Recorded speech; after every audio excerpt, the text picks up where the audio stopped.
Hey guys welcome back. तो आज मैं एक्सप्लेन करूंगा हाल ही में रिलीज़ हुए शो बम्बई मेरी जान को। ये शो पूरी तरह से दाऊद इब्राहिम पे बेस्ड है। तो चलिए बिना वेस्ट किए हुए टाइम शुरू करते हैं। तो एपिसोड 1 की शुरुआत होती है 1986 बम्बई से, जहां दारा नाम के एक इंसान को किसी का कॉल आता है जो कहता है कि मालिक ने बुलाया है, और फिर वो अपने पूरे परिवार के साथ दुबई निकलने की तैयारी करने लगता है। पर इसका पापा इस्माइल इसके साथ दुबई जाने से मना कर देता है। दारा कहता है कि आपकी जान जा सकती है यहाँ पर। इसके पापा के हिसाब से तो अपने गुनहगार बेटे के साथ रहने से अच्छा है यहाँ मरना। अब कहानी पीछे जाती है 1964 में, जहाँ इस्माइल एक शादी अटेंड करने आया था। तभी यहाँ हाजी मकबूल आता है, जिसे देख के लगता है कि ये कोई बहुत बड़ा आदमी है। लेकिन एक औरत यहाँ चिल्लाने लगती है क्योंकि उसका मानना है कि मकबूल के यहाँ ही इसके बेटे को नशे की लत लगी और उसी की वजह से इसका बेटा मर गया। वो कहती है कि इन चोर उचक्कों को इतनी इज्जत क्यों दी जा रही है, लेकिन ये इज्जत कम और डर ज्यादा था। अब हमें हाजी मकबूल के बारे में बताया जाता है कि वो हैदराबाद से जब मुंबई आया तब कूली का काम किया करता था, पर धीरे धीरे उसने बाकी कूलियों को अपनी बातों में फंसा के सामान चुराने का काम शुरू किया। कभी सोना तो कभी इलेक्ट्रॉनिक्स, और इन्हीं पैसों से वो हज पे गया और फिर वो बन गया सुलेमान मकबूल से हाजी साहब और बम्बई का बादशाह। कहते हैं कि हज पे जाने के बाद सारे गुनाह माफ़ हो जाते हैं, इसलिए इसकी स्मगलिंग अब इम्पोर्ट एक्सपोर्ट कहलाने लगी और डर इज्जत में बदल गया। इसकी पार्टी में बड़े बड़े लोग आते थे, फिल्म इंडस्ट्री से लेकर बड़े बड़े बिजनेसमैन भी। मकबूल का सबसे खास इंसान अजीम पठान, जो उसके लिए मर्डर, किडनैपिंग, वसूली ये सब करता था। तभी यहाँ इस्माइल पुलिस इंस्पेक्टर बन के आया और उसका मकसद था कि इन सभी लोगों को जड़ से ख़त्म करना। लेकिन वो कुछ करे भी तो कैसे, क्योंकि शहर में हर कोई यहाँ तक के कमिश्नर भी मकबूल की जेब में था। अब सीन दिल्ली में शिफ्ट होता है, जहाँ होम मिनिस्टर IAS अरविंद से मुंबई को मकबूल और पठान के हाथों से वापस लेने की बात करता है। वो कहता है कि मुझे बम्बई क्लीन चाहिए, फिर चाहे तुम कुछ भी करो। अब बम्बई में हम रहीम को देखते हैं। रहीम इस्माइल की बीवी सकीना का भाई है, लेकिन वो एक नंबर का चोर हैं। आज भी ये किसी का पर्स चोरी करते पकड़ा गया, इसके लिए इसकी धुलाई हो रही है। लेकिन तभी यहाँ पे दारा आकर बात को संभालता है। यहाँ हम देखते हैं कि दारा बहुत स्मार्ट है। वो जब उस बंदे को उसका पर्स वापस दे रहा था तब उसने पर्स में से सारे पैसे निकाल दिए। दारा ने इस्माइल को अपने मामा से दूर रहने के लिए बोला हुआ है, पर दारा भी उसके मामा जैसा बनता जा रहा था, या शायद उससे भी बेहतर। दारा के दो और भाई हैं, अज्जू और सादिक। अब रहीम इस्माइल के पास आता है कुछ पैसों की मदद मांगने, क्योंकि उसको एक घड़ी की दुकान लगानी है। पर इस्माइल कहता है कि मुझे पता है तू उन पैसों से नशा करेगा, तो कोई भी बिजनेस वगैरह नहीं करेगा। मैंने बात की है, तो कल से मेडिकल की शॉप पे काम करेगा। अगले दिन IAS अरविंद इस्माइल, यूनुस और अहमद से मिलता है, क्योंकि सिर्फ ये तीन ही ऐसे ऑफिसर्स थे जो मकबूल के अगेंस्ट जा रहे थे, और ये तीनों पक्के दोस्त थे। वो इन्हें एक स्पेशल टास्क स्क्वाड का हिस्सा बनाता है ताकि ये मकबूल और पठान को ख़त्म कर सके, और इस स्क्वाड का नाम होता है पठान स्क्वाड। इनको पहला टास्क मिलता है मकबूल की स्मगलिंग के बारे में पता करने का। अरविंद कहता है कि तुम बस सिर्फ मुझे ही रिपोर्ट करोगे। अब हम अनीस पठान को देखते हैं। इसको कुश्ती का बहुत शौक होता है, और इसकी कुश्ती में एक नाम अब्दुल्ला बहुत फेमस हो रहा होता है, जो कि यूपी से आया है। यहाँ मकबूल भी आता है, जो अनीस को पठान स्क्वाड के बारे में बताता है। 2 दिन बाद इनका माल आने वाला है, और मकबूल जानता है कि पठान स्क्वाड वहाँ पर रेड जरूर करेगा, इसलिए इसने पहले से ही एक प्लान बना के रखा है। और यहाँ ठीक ऐसा ही होता है। पठान स्क्वाड रेड तो करता है, पर उनके हाथ कुछ नहीं लगता। इस बात से अरविंद भी गुस्सा करता है। वो कहता है कि अगर एक बार और ऐसा हुआ तो पठान स्क्वाड को बंद करवा दिया जाएगा। इस बार तो मकबूल जीत गया, पर आगे से कुछ भी ऐसा होना नहीं चाहिए। अब इस्माइल को पता चलता है कि कस्टम ऑफिसर श्रीवास्तव जानता है कि मकबूल का माल कब आएगा। उससे पूछताछ करने पे पता चलता है कि इसका माल कल आएगा। वहीं हम देखते हैं कि इस्माइल की वाइफ सकीना प्रेग्नेंट है। हमें ये भी पता चलता है कि इनका बेटा दारा तो एक इंग्लिश मीडियम स्कूल में पढ़ता है, लेकिन बाकी दोनों बेटे गवर्नमेंट स्कूल में। साकिब भी इंग्लिश मीडियम स्कूल में पढ़ना चाहता है, पर इस्माइल की इतनी सैलरी नहीं है कि सबको अच्छी स्कूल में पढ़ा सके। वो दारा को भी इंग्लिश मीडियम स्कूल में इसीलिए पढ़ा रहा है क्योंकि किसी बाबा ने इनको ऐसा करने के लिए कहा था, क्योंकि दारा का दिमाग काफ़ी तेज है। अब अगले दिन इस्माइल फिर से शिप पे रेड करता है, लेकिन इस बार भी उसके हाथ कुछ नहीं लगता। तभी उसकी नज़र पास में मछुआरों की नाव पे पड़ती है। वो सोचता है कि इतने कम पानी में मछुआरों की नाव क्या कर रही हैं। उसे कुछ गड़बड़ लगती है और जब वो वहाँ पे रेड करता है तब उसके हाथ लगता है मकबूल का सोना। मकबूल और पठान भी इस बात से कहाँ चुप बैठने वाले थे। तभी हम देखते हैं कि सकीना को बेटी होती है और उसका नाम हबीबा रखा जाता है। जब इस्माइल हबीबा के साथ अपने घर पे होता है तब इनके घर पे आता है मकबूल और पहला एपिसोड यहीं पे खत्म होता है। एपिसोड 2 की शुरुआत में कहानी फ्लैशबैक में जाती है 1945 में, जब मकबूल ने अपने दोस्तों के साथ स्मगलिंग करना शुरू किया था।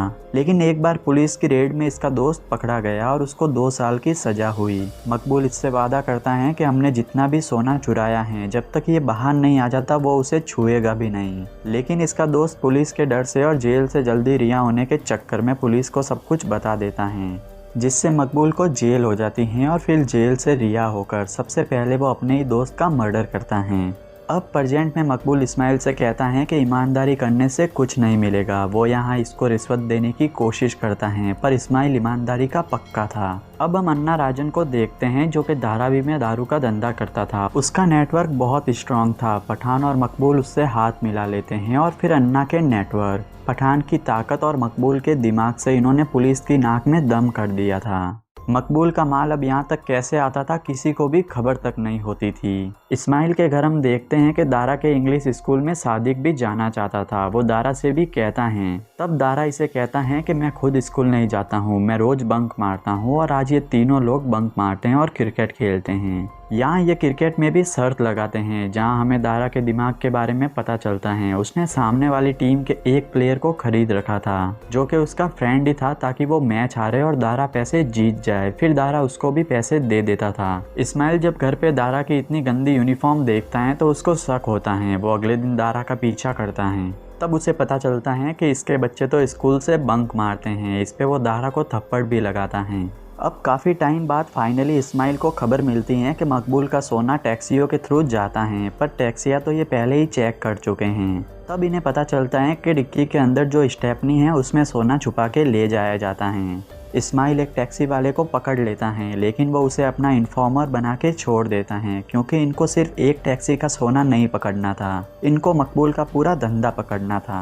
तभी हम देखते हैं कि रहीम मकबूल के पास जाता है उससे काम मांगने, क्योंकि इस्माइल ने उसकी मदद नहीं की थी। और मकबूल भी इसको काम पे रख देता है, क्योंकि ये इस्माइल का साला होता है। मकबूल को लगता है कि ये इसके काम जरूर आएगा। वहीं यूनुस, अहमद और इस्माइल उस टैक्सी वाले के कॉल का वेट कर रहे होते हैं। तभी अहमद और यूनुस इस्माइल को कहते हैं कि भाई तू घर जा, क्योंकि आज इसकी बेटी का अकीका है। वो कहते हैं कि अगर कॉल आएगा तो हम है ना, तुझे अभी अपने घर वालों के साथ होना चाहिए। और इस्माइल चला जाता है। तभी पीछे से उस टैक्सी वाले का कॉल आता है। रघु इन्हें गाड़ी का नंबर बताता है और बोलता है कि सारा माल निकल गया है। ये दोनों इस्माइल को बिना बताए ही माल पकड़ने चले जाते हैं। ये सोचते हैं कि इस्माइल का अभी अपने परिवार के साथ होना जरूरी है और हम सीधा माल लेकर उसके घर जाएंगे तो वो और ज़्यादा खुश होगा। ये दोनों जब उस गाड़ी को पकड़ते हैं तो उसमें एक ड्राइवर के साथ रहीम भी था। ये दोनों पुलिस को देखकर भागने लगते हैं। ड्राइवर तो पकड़ा जाता है, लेकिन रहीम भाग के इस्माइल के घर आ जाता है। वो सकीना से कहता है कि मुझे बचा लो, मकबूल के लोग मुझे मार डालेंगे। रहीम के कपड़ों पे खून भी लगा हुआ था। इस्माइल इस बात से बहुत गुस्सा होता है कि वो मकबूल के साथ काम कर रहा था। वो उसे मारने भी लगता है, पर अपने भाई की हालत देख के सकीना का दिल पिघल जाता है। वो इस्माइल से कहती हैं कि प्लीज़ मेरे भाई को बचा लो, वो जैसा भी है मेरा भाई है, बस मेरी इतनी सी बात मान लो। इस्माइल भी बेचारा क्या करता, अपने प्यार के लिए वो रहीम को ट्रेन में बैठा के अपने गांव भेज देता है। जब वो घर आता है तब यहाँ यूनुस आता है। वो इससे पूछता है कि रहीम यहाँ आया था क्या। इस पे सकीना और इस्माइल दोनों मना कर देते हैं। तभी यूनुस को हॉस्पिटल से वायरलेस पे मैसेज आता है। वो इस्माइल को लेकर हॉस्पिटल जाता है। हॉस्पिटल का नज़ारा देख के इस्माइल के तो होश उड़ जाते हैं, क्योंकि वहाँ पे अहमद की लाश पड़ी हुई थी। इस्माइल पूछता है कि ये किसने किया। तभी एक पुलिस वाला कहता है कि 2 कांस्टेबल ने इस्माइल को आधे घंटे पहले रहीम को ट्रेन में बैठाते हुए देखा है। और अब इस्माइल को सब कुछ समझ आ जाता है। साथ में उसे ये भी पता चल जाता है कि वो अब फंस चुका है। वो घर आकर सकीना को भी बताता है। इस्माइल इस बात से पूरी तरह से टूट चुका है। इनकी ये बातें इनके बच्चे भी सुन रहे थे और दूसरा एपिसोड यहीं पे ख़त्म हो जाता है।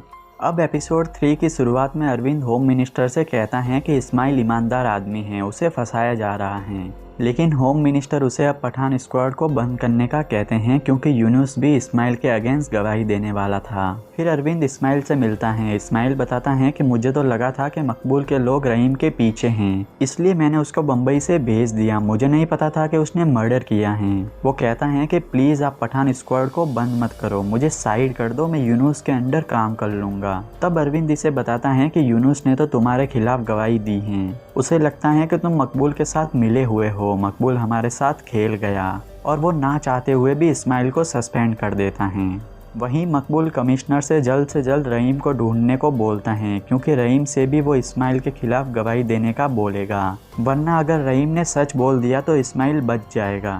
इधर इस्माइल को यूनुस मिलता है। यूनुस बताता है कि उसने गवाही इसलिए दी क्योंकि वो अब मकबूल के लिए काम करता है। वो कहता है कि क्या हुआ ईमानदारी की नौकरी करने से, अहमद मर गया, उसकी बीवी विधवा हो गई, मैं अपनी बीवी बच्चों को अकेले नहीं छोड़ सकता, इसलिए मैंने ऐसा किया। अब सस्पेंड होने के बाद इस्माइल दिहाड़ी का काम करने लगता है। वहीं एक दिन उसे मकबूल मिलने आता है, जो उसे अपनी साइड आने के लिए कहता है, पर इस्माइल मना कर देता है। इस्माइल बिकने वालों में से नहीं था। पठान भी मकबूल से कहता है कि हमें इस्माइल को मार देना चाहिए, कहीं रहीम मिल गया और उसने सच बता दिया तो इस्माइल वापस पुलिस फोर्स ज्वाइन कर लेगा और फिर हमें काफ़ी प्रॉब्लम होगी। पर मकबूल चाहता है कि हमें इस्माइल को नहीं, उसकी ईमानदारी को मानना है। एक बार अगर वो हमारे साथ आ गया तो जितना भी नुकसान उसने किया है उससे कई गुना ज़्यादा वो हमारा फ़ायदा करवा के देगा। और अब मकबूल इस्माइल को अपनी ओर करने का खेल शुरू करता है। इस्माइल जहाँ काम कर रहा था उसे वहाँ से निकाल देते हैं और कोई भी इस्माइल को काम नहीं देना चाहता क्योंकि कोई भी हाजी मकबूल से पंगा नहीं लेना चाहता। साथ ही दारा को भी स्कूल से निकाल देते हैं क्योंकि इस्माइल उसकी फ़ीस नहीं भर पा रहा था। उसके घर पे राशन ख़त्म हो रहा था, यहाँ तक कि घर की बिजली भी काट दी जाती हैं। तब सकीना अपने गहने बेच के कुछ पैसों का जुगाड़ करती हैं और इस बात से इस्माइल पूरी तरह से टूट जाता है, लेकिन फिर भी वह मकबूल के लिए काम करने को तैयार नहीं होता। आगे बकरा ईद आने वाली होती हैं, लेकिन इस बार ये कुर्बानी के लिए बकरा नहीं खरीद सकते। इस्माइल कहता है कि इतनी औकात नहीं है अब मेरी, लेकिन दारा और सादिक सोचते हैं कि हम बकरा खरीद नहीं सकते, उसे चुरा तो सकते हैं, और इस पे वो एक बकरा चुरा लाते हैं। जब ये बात इस्माइल को पता चलती है तो वो इन्हें बहुत मारता है। वो कहता है कि तू चोरी करके बकरा लाया ही क्यों। इस पे दारा कहता है कि आप नहीं ला पाए इसलिए। ये सुन के इस्माइल गुस्से में दारा को बेल्ट से मारने लगता है, पर दारा वैसे के वैसे ही खड़ा रहता है। इस्माइल कहता है कि मैं टूटने वालों में से नहीं हूँ, अपने घर में मैं शैतान को नहीं आने दूंगा।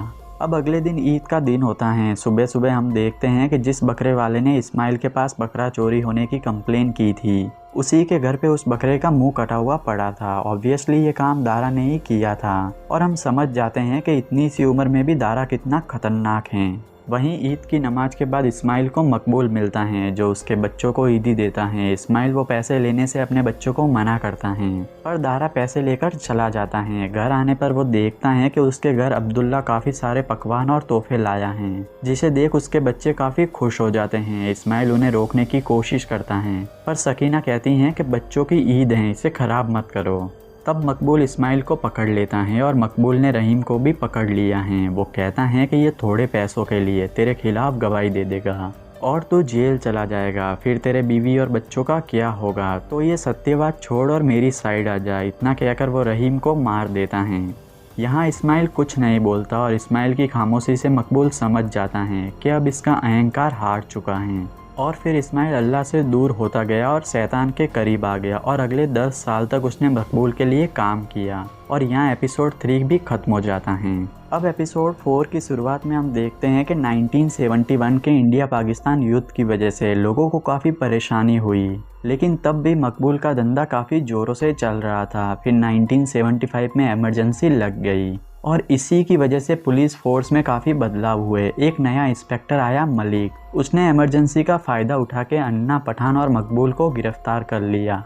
अब कहानी 2 साल और आगे शिफ्ट होती है। हम दारा को देखते हैं जो अपने दिमाग से काफ़ी पैसे कमाने लग गया था।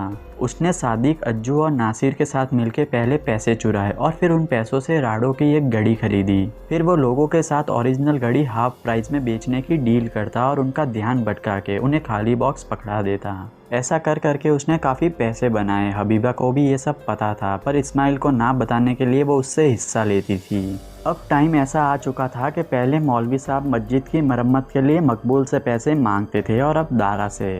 दारा भी मस्जिद की मरम्मत के लिए सबसे चंदा इकट्ठा करता है, पर ये सोचता है कि ऐसा कब तक चलेगा, चंदे के नाम पे लोग कब तक पैसे देंगे। तब दारा कहता है कि अब हमें अपना डर बनाना होगा और हफ्ता लेना होगा, लेकिन इस एरिया में पहले से ही हमीद हफ्ता लेता है। खैर यहाँ हबीबा के लिए एक रिश्ता आया होता है और वो अपनी फ्रेंड परी के साथ लड़का देखने जाती हैं। हबीबा ये रिश्ता नहीं करना चाहती, इसलिए वो यहाँ लड़के पे छेड़छाड़ का आरोप लगाती हैं और उसे बोलती हैं कि घर जाकर बोल कि तू ये रिश्ता नहीं करना चाहता। लड़का बेचारा शरीफ था, वो ऐसा ही करता है। वहीं हफ्ता वसूलने के लिए हमीद की गैंग और दारा की गैंग में फाइट होती हैं। यहाँ दारा और उसके बंदे हमीद को काफ़ी मारते हैं, लेकिन हमीद बिलावर और अब्दुल्ला के लिए काम करता था। मकबूल के जेल जाने के बाद बिलावर और अब्दुल्ला ही इस काम को संभाल रहे थे। बिलावल को जब ये बात पता चलती है तो वो इस्माइल से कहता है कि तेरे बेटे को तू हमारे अगेंस्ट खड़ा कर रहा है, लेकिन इस्माइल को तो इस बारे में कुछ नहीं पता। वो यहाँ इस्माइल की काफ़ी बेइज्जती करता है और उसे अपने बेटे को संभालने के लिए बोलता है। जब दारा को ये बात पता चलती है कि बिलावल ने उसके पापा की बेइज्जती की तो वो उन पे हमला कर देता है और उनके पूरे अखाड़े को आग लगा देता है। लेकिन यहाँ से अब्दुल्ला और बिलावल बच के निकल जाते हैं। दारा इस्माइल से कहता है कि अब पूरे बम्बई में कोई भी आपकी बेइज्जती नहीं करेगा, पर इस्माइल समझ गया था कि ये आग अब बहुत लंबी फैलेगी और धीरे धीरे ये आग उन्हें ही ख़त्म करने वाली है, क्योंकि अन्ना, पठान और मकबूल जेल से रिहा हो गए थे और ये एपिसोड भी यहीं पे ख़त्म हो जाता है। अब एपिसोड 5 की शुरुआत में इस्माइल मकबूल के पास आता है। वो कहता है कि दारा अभी बच्चा है, उसे माफ़ कर दो, पर मकबूल कहता है कि वो तुम्हारा बेटा है, इसलिए मैं उसको एक मौका दे देता हूँ, उससे कहो मुझसे आके माफ़ी मांगे। और होता भी कुछ ऐसा ही है। इस्माइल के समझाने पे दारा माफ़ी मांगने को राज़ी हो जाता है, लेकिन मकबूल उसे माफ़ करने के बदले उससे अपने साथ काम करने को कहता है, वो भी बिलावल के नीचे, और दारा हाँ भी बोल देता है। इस्माइल यहाँ खड़ा खड़ा सिर्फ देखता रहता है, वो कुछ भी कर नहीं पाता। फिर वो मकबूल से कहता है कि मैंने तुम्हारा साथ इसलिए दिया ताकि मेरे बच्चे इन सब से दूर रहे, अब तुम उन्हें ही इसमें ला रहे हो। पर मकबूल को तो ताकत से मतलब था, उसे पता था कि दारा इस टाइम काफ़ी पावरफुल हैं, तो वो इस्माइल को रिहा कर देता है। मतलब कि अब इस्माइल मकबूल के लिए काम नहीं करेगा, मकबूल के लिए अब सिर्फ दारा काम करेगा।